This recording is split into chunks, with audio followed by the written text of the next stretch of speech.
Okay, this is conversion of energy. As you can see, this is electrical energy, this is chemical energy, and if we switch this on, it will turn to the light energy, convert to light energy. Then this one is electrical energy, as you can see, and this one is chemical energy. When we turn this one, it will convert to the mechanical energy. And you can see here the last one is magnetic energy, and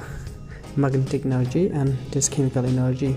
And if we connect this, okay, it will turn to the electromagnet. You can feel it if you touch this one, you can feel it. Look, it can move.